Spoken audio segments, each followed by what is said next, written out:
आपल्यासोबत काँग्रेसचे प्रदेशाध्यक्ष नाना पटोले भाऊ, भारत जोडो यात्रेला घेऊन ज्या प्रकारे मुख्यमंत्र्यांना सभागृहामध्ये प्रश्न उपस्थित केले, काँग्रेसची काय भूमिका आहे?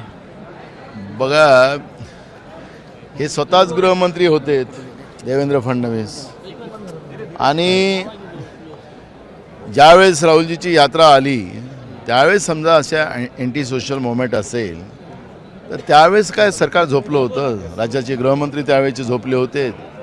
आता तुम्हाला 1 वर्षाच्या नंतर या सगळ्या मुवमेंटची आठवण येते. राहुलजीची लोकप्रियता वाढते आहे. या पवित्र गृहातून बदनाम करण्यासाठी या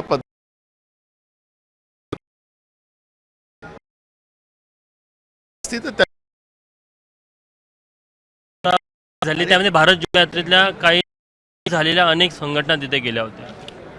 तुमचा जो रिपोर्ट असेल तर तुम्हाला थांबवलं कोण आहे? रिपोर्ट असेल तुम्हाला थांबवली कोण आहे? तुमच्याच हातात सरकार आहे, थांबवली कोण?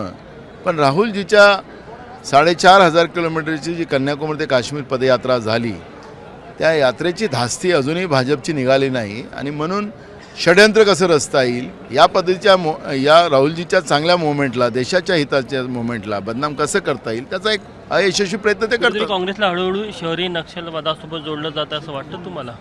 अरे, काँग्रेस एक नाही, 2 काँग्रेसच्या प्रधानमंत्र्यांनी आपली शहादत दिलेली आहे देशासाठी, आणि म्हणून काँग्रेसला भाजपने किती या पद्धतीचं अपप्रचार केला त्याचा काही फरक पडत नाही. काँग्रेस हे देशासाठी जगते, देशासाठी मरणे, आणि काँग्रेस देशाच्या संविधानाला एकत्रित ठेवून, देशाच्या सगळ्या जाती धर्माला एकत्रित ठेवूनच राहील.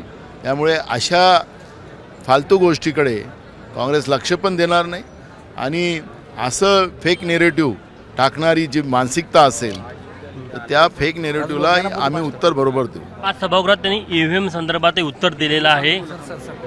त्यांनी आज खरं तर हा प्रश्न कोणीच उपस्थित केला नव्हता. आम्ही हा प्रश्न निवडणूक आयोगाला विचारलेला आहे, पण निवडणूक आयोगाला विचारलेल्या प्रश्नाला निवडणूक आयोग उत्तर देत नाही, पण उत्तर मुख्यमंत्र्यांनी द्यावं. म्हणजे मुख्यमंत्र्यांनी निवडणूक आयोगाची वकिली केली काय? मशीनमध्ये गडबड आहे हे सत्य आहे, पण आम्ही लोकातून निवडून कसं आलो? अरे, लोकांमध्ये उत्साहच नाही आहे, आनंदच नाही आहे. आणि मार्कंडवाडीतली घटनेच्या बाबत त्यांना करू द्या ना, तुम्हाला दम असेल ना तर त्यांना बॅलेटचं मतदान करू द्या ना, म्हणजे असलियत काय असेल ते समजेल ना.